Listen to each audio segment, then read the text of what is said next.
দাদা বিরিয়ানি কি রেডি হয়ে গেছে দাদা? একদম দেখুন ওপর থেকে চলে যাচ্ছে ঘি। দাদা তৈরি করার সময়ও কি ঘি যায় দাদা? তৈরি করার সময়ও যায়, আবার গেল কতটা গেল দাদা? তো আরো যাবে।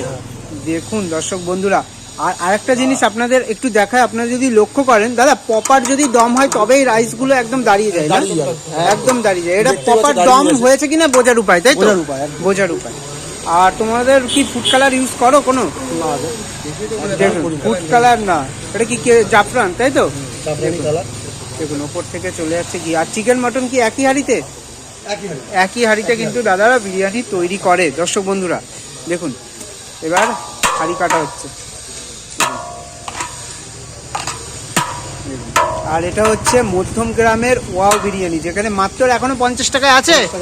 এখনো যেখানে 50 টাকায় তোমরা বিরিয়ানি পাবে। দেখুন, আর এখানে সব থেকে আমার যেটা ভালো লাগে, 50 টাকায় বিরিয়ানি কিন্তু আলাদাভাবে তৈরি হয় না।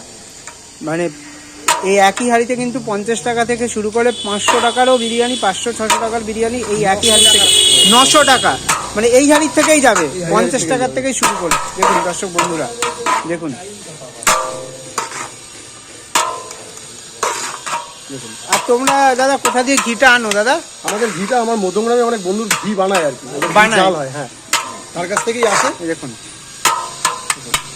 ঘি অ্যারোমা তো তুমি পাচ্ছই। হ্যাঁ, ঘিয়ের একটা সুন্দর একটা অ্যারোমা আছে। দেখুন দর্শক বন্ধুরা, এই হয়ে গেল ওয়াও বিরিয়ানি। দেখুন, আর প্রপার তামার হাঁড়িতে দেখুন বিরিয়ানি কিন্তু এখানে তৈরি করে দাদা।